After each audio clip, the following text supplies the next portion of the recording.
પણ દુઃખની વાત એ છે કે દીકરી મા બાપનું જે કઈ સલાહ છે એ માનતી નથી અને મા બાપ પણ દીકરીના ખોટા પ્રવાહમાં તણાઈ જાય છે. એથી આ ખોટા પરિણામો આવે છે. ટૂંકમાં વાત કરી દઉં, એના ફૂઈ તેડવા આવ્યા છે સાસુ. હમી હાથું વેલનું હાલતું થયું. આખી રાત હાલ્યા પછી બીજે દિવસે નારાયણ ચડેલા ભાદર નદીને કિનારે વેલનું ભોગે છે. વેલનામાં બેઠા બેઠા અમરના સાસુ એમ કહે છે કે બેટા અમર, બોલ્યું હા મુદે ગામ દેખાય દેવકી ગાલોડ છે અને એની બાજુમાં ગામ દેખાય દીકરી થાણા ગાલોડ છે અને બેટા હામી જે આંબલિયું દેખાય એ આંબલિયા નીચે કચ્છના કબીર સંત મેઘન દાદાએ બેટા 12 વર્ષ સુધી ધૂણો દખાવ્યો છે, સાધના કરી છે.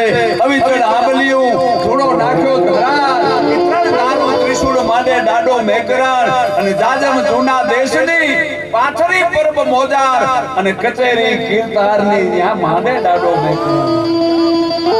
બેટા મેઘન દાદાએ ભજન કર્યું છે. આંબલિયાની નીચે વેરડો ઊભો રહે છે. અમરના સાસુ એમ કહે છે કે બેટા ભાદર નદીમાં સ્નાન કરી અને કાળિયા ઠાકોરની 5 માળા ફેરવી લઉં. પણ દીકરી તને એક સલાહ આપું છું કે ઓલી થોરિયાની વાળ દેખાય ને એની બાજુમાં ન જા. થોરિયાની વાળ જે દેખાય છે એની બાજુમાં ન જાતી. આ બાજુ અમરના સાસુ સ્નાન કરી અને હાથમાં માળા લઈ પણ મોર કો ધ્યાન લગો ગણ ગોર સે ડોર સે ધ્યાન લગો નટકી અને ચંદ્ર કો ધ્યાન ચકોર લગો ચકવાણી કો ધ્યાન દિને સે ચકી અને મીન મનોહર ધ્યાન સે સાગર પંત પ્રવીણ રહે અટકી. આવો તાર લાગી ગયેલો કાળિયા ઠાકોર. પણ માણસનો સ્વભાવ છે સાહેબ, માં અમરમાં હોય કે તમે હું કોઈ મને તમને ના પાડે કે ન્યા ન જાતા, ઈ માણસ જાય જીવ ખેંચાય. 18 વર્ષની દીકરીને વિચાર આવ્યો કે ફૂઈએ હું કામ ના પાડીશ. સાહેબ પૂર્વ જન્મનો કોઈ ભૂલેલો જીવ ડગ માંડ્યા. ધીમા ધીમા ડગ માંડી થોરિયાની વાડની બાજુમાં જાય છે અમર. જેવી નજર કરી એસી રક્તની ત્યાં રોગીઓ બેઠેલા અને રોગીઓની વચ્ચે સાહેબ આ દેશનો એક સાધુ બેઠો તો, આ દેશનો એક સંત બેઠો તો. 80 વર્ષના ડોશીમાની સેવા કરતો હતા અને ડોશીમા એમ કહેતા હતા એ સંત બીજા કોઈ નહીં પણ સંત દેવીદાસ બાપુ હતા. અને 80 વર્ષના ડોશીમા એમ કહેતા હતા કે રેવા દો દેવીદાસ બાપુ, રેવા દો, મને પીડા બહુ થાય છે. તેથી સંતની આંખના ખૂણા ભીના થયા.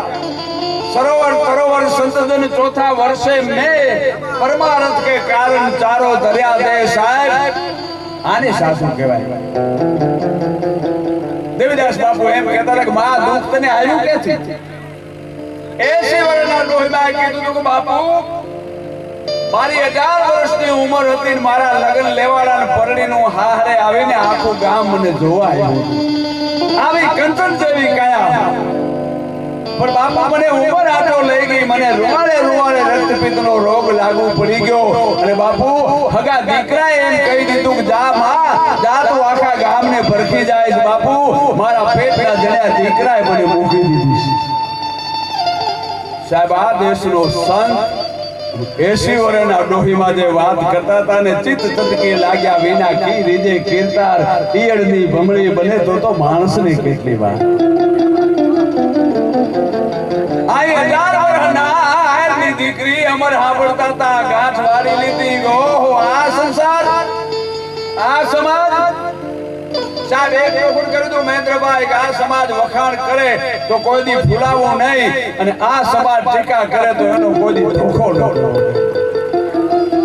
આ તો ઈ સમાજ છે ભગવતી જાનકીજીને અવતરી મહારાણીએ બનાવી દેના. ઈ સમાજ છે કે દીકરા જણવા માટે ઋષિના આશ્રમમાં જંગલમાં મૂકી આવે. આ ઈ સમાજ છે કે અમરેલીની બજારમાં મૂળદાસ બાપુને અવડે કતેડે બેહાડી ખાડાનો હાર ફેરવી અને સાહેબ એનું સર્કસ કાઢે. અને આ ઈ સમાજ છે કે મૂળદાસ બાપુ નિર્દોષ સાબિત થાય ને એને ફૂલડાનો હારે ફેરવે. મારો આ ઈ સમાજ છે. આનો કોઈ દી વિશ્વાસ કરાય નહીં. સ્વાર્થના પાયા ઉપર ઉભો છે આ સમાજ. વિચાર કરો પેટના દીકરા જો મૂકી દેતા હોય તો આ સંસારના કીચડમાં પડીને શું કરવું છે? હવે તો જો આ બાજુ સ્નાન કરી મારા ફેરવી અમરના સાસુ એના ફોઈ એ આમ નજર કરી ધોરિયાની વાડની બાજુમાં અમર ઉભા હતા. રાડ દીકરી કે બેટા અમર દીકરી માતા માથે ઉઠી લે, તને રોગ લાગુ પડી જાય. તદી 18 વર્ષની દીકરીએ કીધું તું કે ફોઈ રોગના સંતની સેવાના દર્શન કર્યા ત્યારથી લાગી ગયો છે દુનિયાના વૈદોની તાકાત નથી કે આ રોગને મટાડી શકે. તમામ દાગીના પહેરેલા કામી કડલા હળવટ વિછિયા હારલા તમામ હેતકના દાગીના પહેરેલા એ દાગીના ઉતારી પોટલું બાંધી પોતાના સાસુને કીધું કે ભોઈ આ લ્યો તમારા દાગીના. કેમ કે કચ્છ કાઠિયાવાડ હાલાર બરડો આખા ગુજરાતમાં જેટલા આયરોના ખોરડા છે એમાં આયરોમાં મોટા એટલા મારા બાપ છે, નાના એટલા મારા ભાઈ છે. તમે કોક આયરી હારી દીકરી હારું ખોરડું જોઈને તમારા દીકરાને પરણાવી દેજો. મારે તો આ સાધુના ચરણોમાં રહેવું છે. અને સાહેબ ઈ માં અમરમાં દેવીદાસ બાપુના ચરણોમાં જતી ગયા અને પછી તો સાહેબ મને તમને ખબર છે કે એવી ધર્મની જોડી ફેરવી, એવી જેને રક્તનિત્યાની સેવા કરી. જોબન હિલોડે ઝૂલતી આહિરની બારા હતી અને ત્યાગી સુખો વૈભવ તળાદ અને વૃત્તિ વાળી વિશ્વાસમાં એવી પ્રગટ પીરાઈ જુઓ પરબે અમર દેવીદાસમાં. આજ પણ પરબમાં જાજો, તમને મને વાઇબ્રેશન એના અસર કરે છે. સાહેબ આ તાકાત ભજનની છે. આ ઈ ભજન સાંભળીએ છીએ આપણે. આ માય કાંગલાનું કામ નથી. આ સ્ટુડિયોમાં બેહીને 1000 રૂપિયામાં લખાણા નથી. વર્ષોથી સાંભળીએ છીએ ગંગા સતીન પાનબાઈ ગામડા ગામની અભણબાઈઓ. સાહેબ મને તમને દુનિયાની ફિલોસોફી રજૂ કરે. મેરું તો ડગે જેના મનડા ડગે નહીં, પાનબાઈ ભલે ને ભાંગી પડે બ્રહ્માંડ. અને સિલવંત સાધુને વારે વારે નમીએ જેના બદલે નહીં વર્તમાન. જેનું વર્તમાન એક જેવું હોય, જેના આચાર ઉગડા હોય, તેનો સાહેબ એક રંગ હોય. આ દેશમાં સંતોનો યુનિફોર્મ અને યુનિફોર્મ હોવો જોઈએ સાહેબ. એ ઓળખ છે. ટી શર્ટ પહેરી અને ગંગા સતીના કોઈ ભજનો ગાય તો મને તમને અસર ન કરે સાહેબ. એનું એક યુનિફોર્મ હોય. પણ હવે આપ સાચો છે, થીગડા ક્યાં મારી કાંઈ કાડું ઉડું કરવા જાય, ધંધો નથી હાલે. પણ ભજનની બહુ જબરદસ્ત મોટી તાકાત છે. છેલ્લે બેને ભજનો ગાયા ફરી અને એવું કહેવું પડ્યું ને કે સયાજીને કહેજો મારી વિનંતી. આ કરવું પડે સાહેબ.